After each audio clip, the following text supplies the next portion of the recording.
اعوذ باللہ من الشیطان الرجیم بسم اللہ الرحمن الرحیم۔ السلام علیکم۔ نماز ہمارے لیے ایسے ہی ضروری ہے جیسے ہر انسان کو سانس لینا ضروری ہے، تو اللہ تعالی ہمیں سجدوں کی نعمت سے آشنا کرے، آمین۔ میں سورہ جو ہے النمل وہ شروع کرنے سے پہلے گزارش کرنا چاہتا ہوں کہ یہ سنا کریں آپ، جو میں پروگرام پیش کرتا ہوں قرآن پاک ہے، اس کا سننا ثواب ہے۔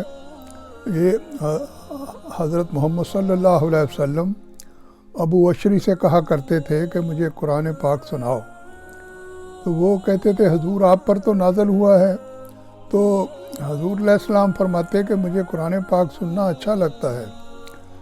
ویسے بھی یہ ہے کہ جو قرآن پاک پڑھتا ہے اس کو ایک نیکی کا ثواب ہے، اور جو سنتا ہے اس کو 2 نیکیوں کا ثواب ہے۔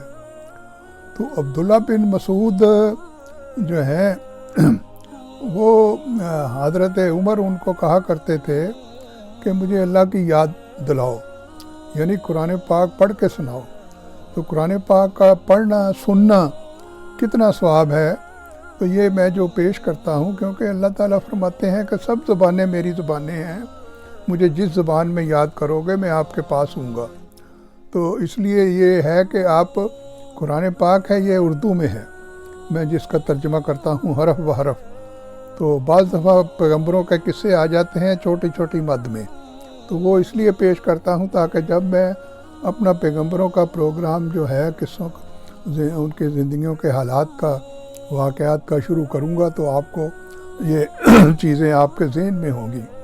تو اس لیے ضروری ہے کہ آپ جو ہے اپنے بچوں کو قرآن پاک سکھائیں، وہ قرآن پاک سیکھ جائیں کہ نا، جیسے بچہ اسکول میں جاتا ہے اور وہاں وہ پڑھتا ہے اے ایپل، ایپل میں نے سیب، بی بوائے، بوائے میں نے لڑکا، اسی طرح جب وہ قرآن پاک پڑھنا سیکھے گا، اور ایسے ادارے ہوں گے بے شمار جہاں یہ سکھایا جاتا ہے، تو پھر اس کو قرآن پاک جب پڑھے گا تو اس کو پتہ چلے گا کہ اللہ سبحانہ تعالیٰ نے ہمارے انسان کی اچھائی کے لیے اور اس کی نیکی کے لیے کیا کیا چیزیں بیان کی ہیں۔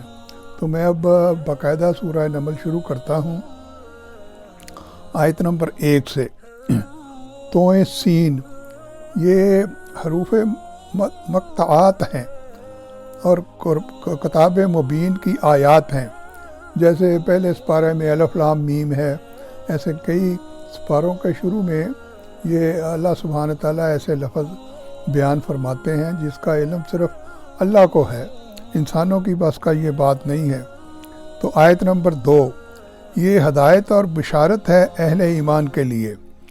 آیت نمبر 3، جو نماز قائم کرتے ہیں اور زکوٰۃ ادا کرتے ہیں، اور وہی ہیں جو آخرت پر یقین رکھتے ہیں۔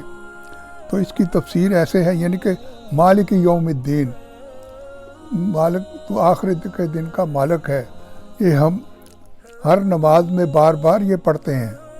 تو اس کی تفسیر ایسے ہے، یعنی آخرت پر ان کا پورا یقین ہے۔ سورہ بقرہ کے آغاز میں بھی متقین کی صفات کے ضمن میں عقیدہ آخرت پر ایمان کے لیے لفظ یوقنون ہی استعمال ہوا ہے۔ دراصل انسان کے عمل اور کردار کے اچھے یا برا ہونے کا تعلق براہ راست عقیدہ آخرت کے ساتھ ہے۔ آخرت پر اگر یقین کامل نہیں ہے تو انسان کا عمل اور کردار بھی درست نہیں ہو سکتا۔ آیت نمبر 4، یقیناً وہ لوگ جو آخرت پر ایمان نہیں رکھتے، ہم نے ان کے لیے ان کے اعمال کو مضی کر دیا، تو بس وہ بھٹکتے پھر رہے ہیں۔ تفسیر اس کی ایسے ہے، ایسے لوگوں کو اپنے غلط کام بھی اچھے لگتے ہیں اور اچھا کلچر ہی مثالی نظر نہیں آتا۔ ایسے لوگوں کی بصارت تو چاہے درست ہو مگر بصیرت ختم ہو چکی ہوتی ہے۔ انسان کی اس کیفیت کو سورہ الحج میں یوں بیان فرمایا گیا ہے کہ اصل میں آنکھیں اندھی نہیں ہوتی بلکہ دل اندھے ہو جاتے ہیں جو سینوں کے اندر ہیں۔ یہ کتنی سمجھنے کی بات ہے کہ انسان جو کچھ دیکھتا ہے وہ اس کے عقل سمجھ سے باہر ہے، کیونکہ اس کے دل جو ہے جب اندھا ہو چکا ہو تو اس کو کسی چیز کی سمجھ نہیں آ سکتی۔ آیت نمبر 5، یہی وہ لوگ ہیں جن کے لیے بہت بڑا عذاب ہے، اور یہی وہ لوگ ہیں جو آخرت میں سب سے زیادہ خسارے والے ہوں گے۔ تو آیت نمبر 6، اے نبی صلی اللہ علیہ وسلم، یقیناً آپ کو یہ قرآن دیا جا رہا ہے جو ایک حکیم اور علیم ہستی کی طرف سے ہے، یعنی کہ اللہ تعالیٰ کی طرف سے یہ قرآن پاک حضور علیہ السلام پر نازل ہوا ہے، تو اللہ اس کو سنا ضرور کریں، اللہ تعالیٰ آپ کو اس کا اجر دے گا۔ اللہ حافظ۔